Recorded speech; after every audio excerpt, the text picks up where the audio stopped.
Jouelzy, and my background is still a mess because I'm still in the process of doing a very unorganized move.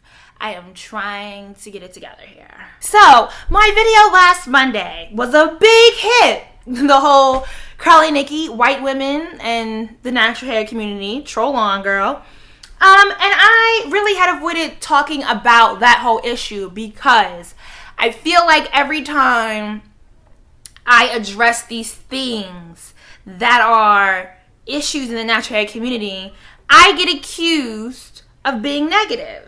I wanted to be cautious of putting out too much aggressive content, considering that people so clearly like to overlook my Behind the Valencia Filter series, my Ask Jouelzy, my Tech Tuesdays, my hair tutorials, you know, the other 145 videos that I've put up. They'll just focus on like the 2 videos where I'm speaking on something and allow that to encapsulate the totality of who I am. I made a very conscious effort to address the actual issue that I had with that whole situation and to keep it highbrow and intellectual. And I am so happy that so many of you are receptive of the Marianne Ortega essay because I wasn't sure how that was going to go over with everybody. And I felt like I kept it very diplomatic. I was not appreciative of the non-response, I guess the passive-aggressive shot that Curly Nikki then took when she posted a 2-year-old email from me. It was actually more than 2 years old. I'm not even gonna nitpick about the screenshot or whatever, but she posted half of the email and then proceeded to misspell my name. And then didn't like, I don't know if that was like to let me know that yes, I still publish some of my own articles. It don't sit well in my spirit. But it's not that serious. It didn't ruin my day. And the real reason why I wasn't effing with it, it's not even about the reputation of me online. Because at the end of the day, you know, people are all like, oh, I love Jouelzy. This is, you know, people like the tutorial. So, you know, repost it all you want. But I feel like it gave an air of messiness that didn't need to be there, because then people in the support of me are talking of now addressing the fact that, you know, how they feel about Nikki. They don't read it no more. She ain't XYZ.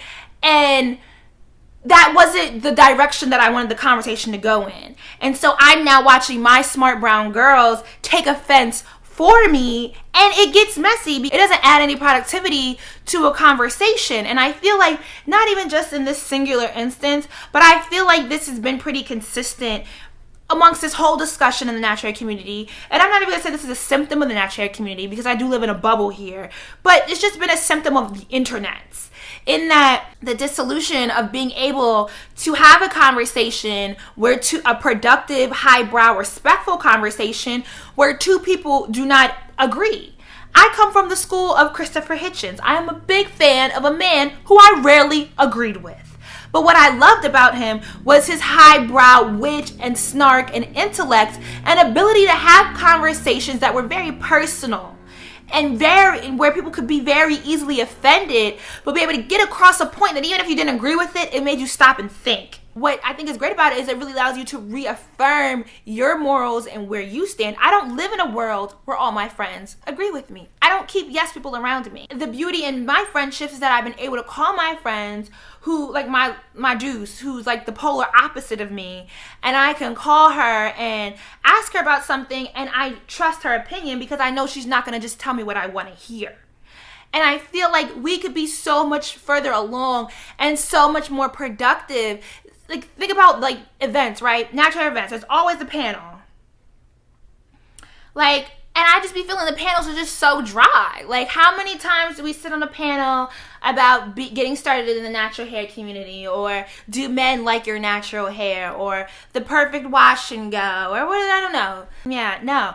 But wouldn't it be great to have this discussion about exclusiveness and inclusiveness in the natural hair community? Or do Black women have the right to create exclusive spaces for themselves? Like, insert some intelligence in this. Allow people to just think a little bit harder and, you know, collect your coin while you at it. Like, it furthers along everybody in the situation. But people get so easily offended in this group that we never really get so far. And I think this goes for my smart brown girls as well as other personalities out here on the internet. Is that's what happened, at least with regards to people who are, don't knock the glass over, people who are addressing me, right? It's my hat on right here. People who are addressing me. What I feel like has happened is I don't like describing myself here, but I am I'm a little witty, I'm a little snarky, and I have a certain way of talking. And I feel like what I've seen in the reactions towards me, whether people are claiming that they're reacting to me or not, is that people have attempted their hand at being a little bit snarkier, trying to be wittier, and then all of a sudden their language gets a little bit more colorful. And it's like, all right, it's halfway flattering. I don't know if I can really take claim to it, but I've noticed it.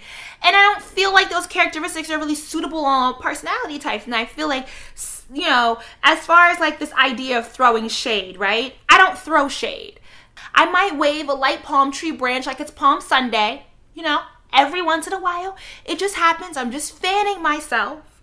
But if I have to put effort into it and I have to literally like throw it at you, like throw shade, I won't do it. I don't even respond.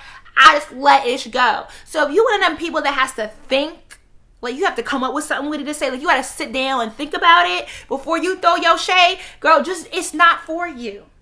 And that goes for everybody across the board. There's instances where I find myself in where I really, I want to throw shade, but if I got to think about it, then I realize, you know what? I'm doing too much.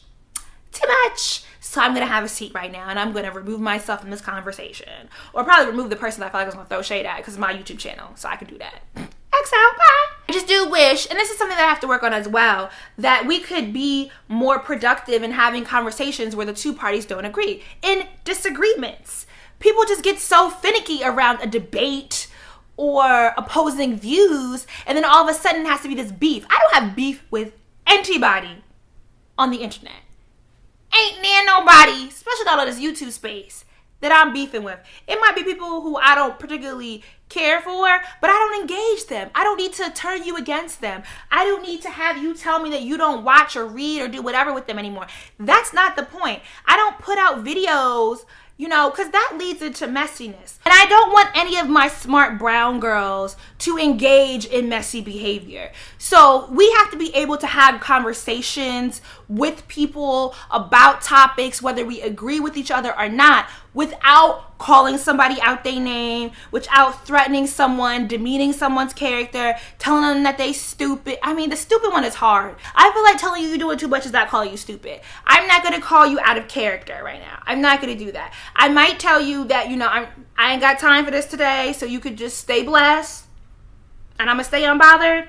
But I'm really going to work towards not demeaning someone's intelligence or what I've deemed to be their lack of intelligence. I'm going to work on that myself. But at the very least, I have never in my existence on these interwebs as a YouTube personality called somebody out their name. And what's been interesting for me is that people get so quick to leave a comment on my YouTube channel where they disagree with me. And when I either question their train of thought because I want to know more about where they're coming from, or I simply say, well, I don't really agree with it because of XYZ, they get super defensive on, I thought this was an open forum, but clearly I can't disagree with you. And it's like, it's not that you can't. I'm just saying that I read it and I'm clarifying why I don't really still agree with what you're saying. And if anything, I would love for you to further explain yourself. Be able to have a highbrow, productive, and respectful conversation where you don't agree with the person. And look at how you can learn new things. It's about being an ever-evolving person. That is one of the characteristics of a smart brown girl, is that we are upwardly mobile, forward-thinking people, and we are able to evolve. I just don't want to encourage this combative online behavior where this Jouelzy needs to drag so-and-so, ain't never fitting to happen. I'm not finna meet up with nobody in the streets. That's just not even language that I would encourage. I don't talk like that in real life. I don't ever have to talk like that in real life. There's two things to learn in this circumstance.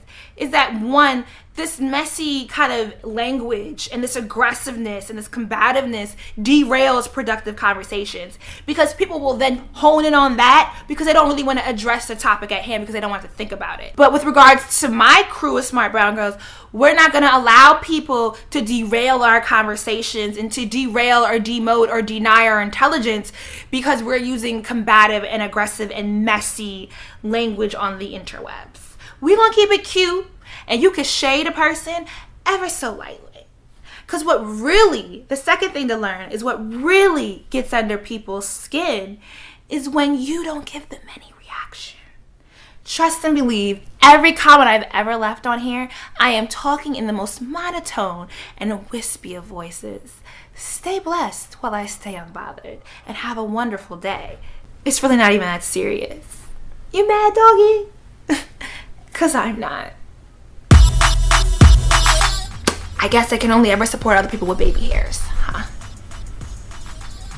Oh well.